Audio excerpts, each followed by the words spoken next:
हाय प्यारे बच्चों, आज हम लोग अपने बच्चों को गवर्नमेंट हायर सेकेंडरी हाइडल के बच्चों को इंडस्ट्रियल ट्रेनिंग इंस्टीट्यूट कुठवा में लेके आए हैं। ये देखने के लिए जो स्टिचिंग प्रोग्राम्स हैं, चाहे ITES है, ब्यूटी एंड वेलनेस है, जो मोटर्स वर्क करती है, जो इलेक्ट्रिशियंस होते हैं, जब मोबाइल रिपेयर, ये सारे जो काम 6 मंथ 1 ईयर 2 ईयर्स के जो डिप्लोमेस दिए जाते हैं, डिप्लोमास रहता है इसके लिए, तो बच्चों को ताकि स्किल सिखाया जाए।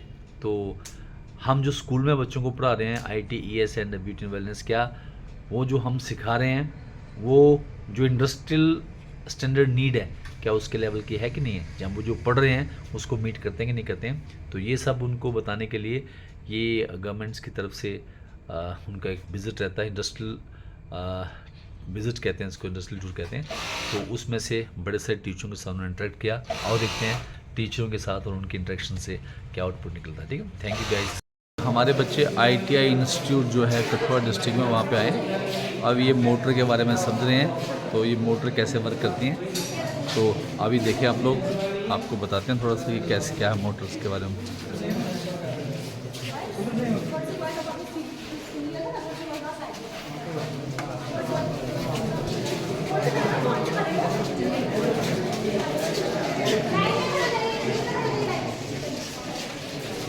ये सर थोड़ा बताना मोटर के बारे में क्या चीज़ है, ताकि ये बच्चे, प्यारे बच्चों देखो, ये इंजन है, ये इंजन कैसे वर्क करता है, क्या चीज़ है, तो ये सर आपको समझाएंगे। थोड़ा सा ध्यान से देखिए आप लोग।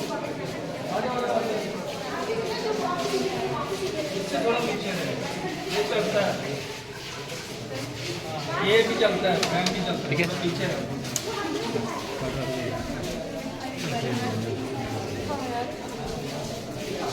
जैसे अभी आप गाड़ी में बैठ के आए हो ना, बस में, तो बस में पावर जो बनती है ना, वो ये ना, इसे बोलते हैं इंजन।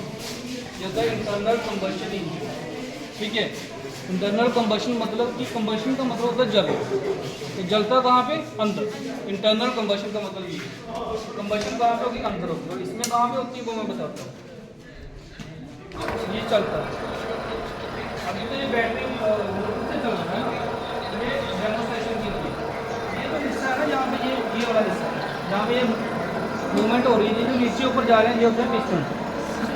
ठीक है, यही पावर को डिलीवर करती है। पावर बनती कहाँ पे? यहाँ पे बनती है। यहीं पे डीजल जो है वो बर्न होता है। डीजल डालते हैं ना गाड़ी में, पेट्रोल या डीजल, तो यहीं पे आके बर्न होता है। ये इंजेक्टर के थ्रू आता है वो यहाँ पे। ठीक है, स्प्रे होता है वेपराइज पावर, तो यहाँ पे बर्न होता है और यहीं पे पावर बनती है। और ये 6 सिलेंडर की गाड़ी है, तो 6 जगह जहाँ पे डीजल होता है और 6 जगह ब्लास्ट होती है। ठीक है, और वही पावर यहाँ से होते हुए क्रैंक शाफ्ट में चली जाती है, वो जो नीचे घूम रही है, वो वाली, वो जो सामने एक पीछे भी पड़ी है, वो जो नीचे पड़ी है ना ऑरेंज कलर की, वही वो नीचे लगी है, उसी में ये पावर जाती है और उसी के थ्रू इसके साथ ये कनेक्टेड है। इसे वोल्टेज इसके ऊपर ये बना है, ठीक है, इसे बोलते हैं फ्लाई व्हील। हाँ, यहीं से पावर का आउटपुट मिलता है। फिर यूज़ हम चाहे गाड़ी में करें, चाहे बिजली बनाने में करें, कहीं पे भी कर सकते हैं, क्योंकि हमें पावर मिल गई, रोटरी पावर। अभी हम गाड़ियों की बात करेंगे तो गाड़ी में होता क्या है, यहाँ पे इसके साथ लगा है क्लच असेंबली, ये वाली होती है क्लच असेंबली। और क्लच असेंबली का काम क्या होता है कि पावर को यहाँ से जहाँ पे, या तो एंगेज करेगा, जोड़ेगा, या काट देगा। ये एंगेज और डिसएंगेज, ये काम होता है क्लच। इसके बिना गाड़ी नहीं चलती। हर कंपोनेंट जरूरी होता है, लेकिन ये मेन कंपोनेंट है।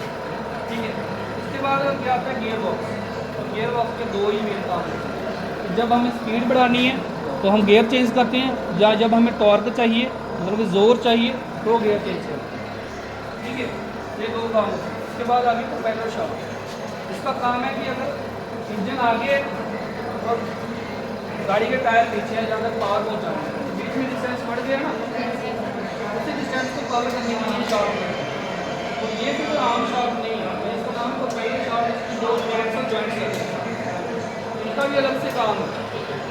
ये एंगुलर पे पावर को ट्रांसफर करते हैं। देखो ना, आप देखो अभी इसको अगर हम आगे पीछे करेंगे भी ना, तब भी ये घूमता रहेगा, टूटेगा नहीं। इसलिए ये एक स्पेशल शाफ्ट है, इससे प्रोपेलर शाफ्ट है। इसके बाद पावर जाती है डिफरेंशियल, ये भी मेन कंपोनेंट है।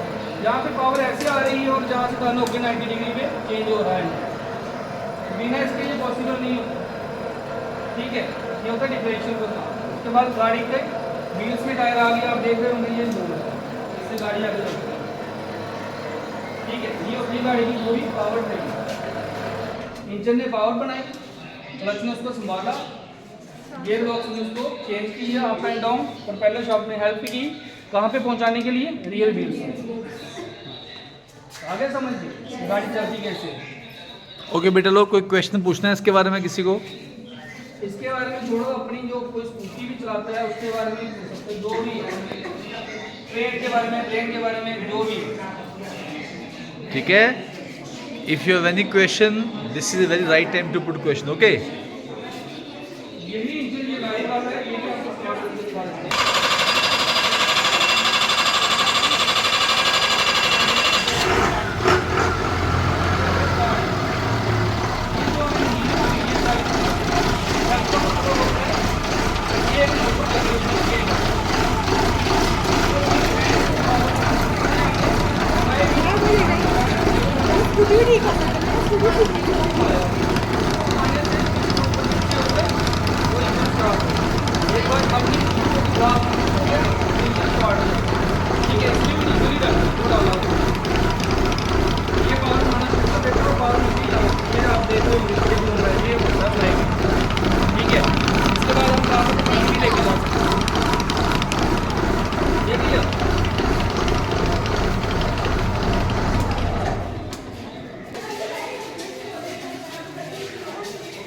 में से फिक्स कौन कौन पढ़ता है? फिक्स पढ़ता है। प्रेशर का नाम सुना है? वो उसमें होता है इंजन में, ठीक है। उसी की वजह से इंजन में जो पावर है वो होती है, बनती है। फ्रिक्शन का नाम सुना है? Yes sir. क्या होता है वो? क्या करता है? ठीक है ठीक है ठीक है, बोलो। टू द मोशन, ठीक है। कोई भी मोशन है उसको अपोज करने के लिए क्या यूज होता है? फ्रिक्शन। अभी गाड़ी चल रही है तो मोशन में है, उसको रोकना है, उसको अपोजिट करना पड़ेगा तो फ्रिक्शन ही यूज होगा।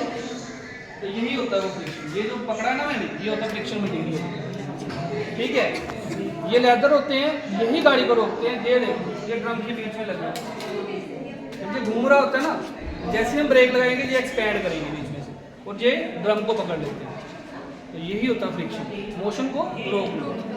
ब्रेक लग गई तो आप उतर के इधर आ गए, है ना। चलो आ जाओ।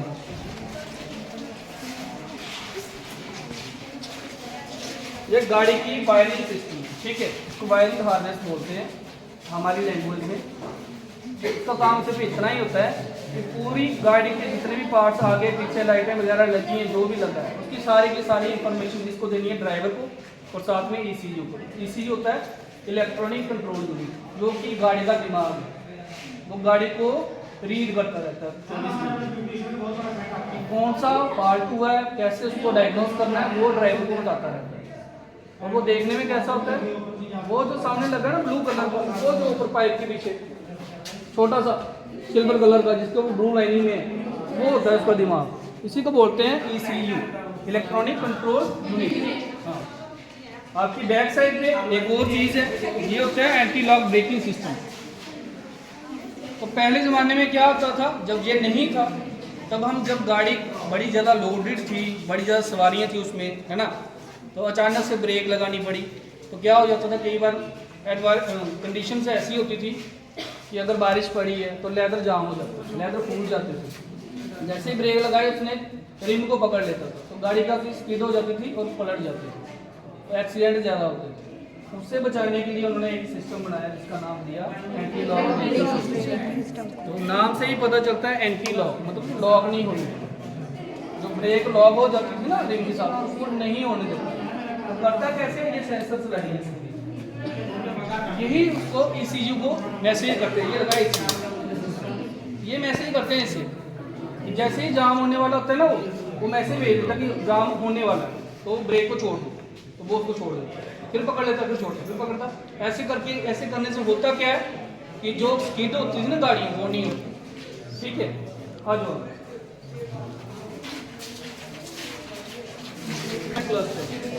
अगर मैं ड्राइवर हूँ, मैं सामने बैठूँ, मैं गाड़ी मुझे पता होना चाहिए ना कौन सी चीज़ कैसी गाड़ी, ये बताता उसका।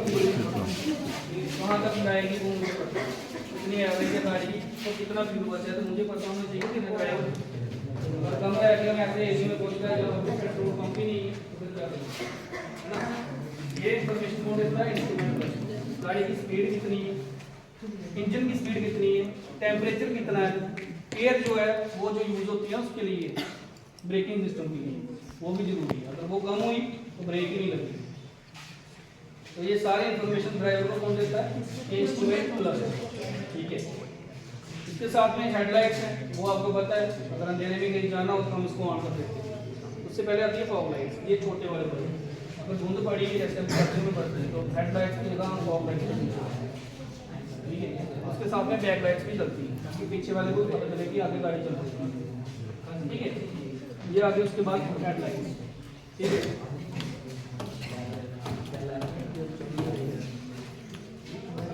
ये जो बीच वाले होते हैं जो कि है ये अंधेरे में यूज होती है कि अंधेरा बहुत है तो हमने फिर देखना चाहिए, तो आपको पता ही होगा ना। ये फॉग लाइट, ये होती है हजार लाइट, ये चार के चारों इंडिकेटर गाड़ी के हर कोने में इंडिकेटर लगे होते हैं ना। इसका मतलब क्या है कि अगर मेरी गाड़ी में कोई प्रॉब्लम पड़ी, मुझे पता है कि आगे जाकर मुझे करवानी है, लेकिन वहाँ तक पहुँचना भी है ना, और दूसरे जो गाड़ी वाले जो पास से गुजर रहे हैं उनको भी पता होना चाहिए कि इसकी गाड़ी में प्रॉब्लम है, तो उनको बताएंगे कि ये यही होता है ज़्यादा, ठीक है। ये काउंट करो, सारे सारे इंडिकेटर करेंगे मेरे से थोड़ा दूर रहना, मेरे में प्रॉब्लम है तो मैं आगे कॉल करूँगा तब तक फिर, ठीक है। ये होती है प्रॉब्लम, ठीक है। बाकी हॉर्न वगैरह वो आपको पता है, इसके आगे वाले चेक करने के लिए ना, हो गया।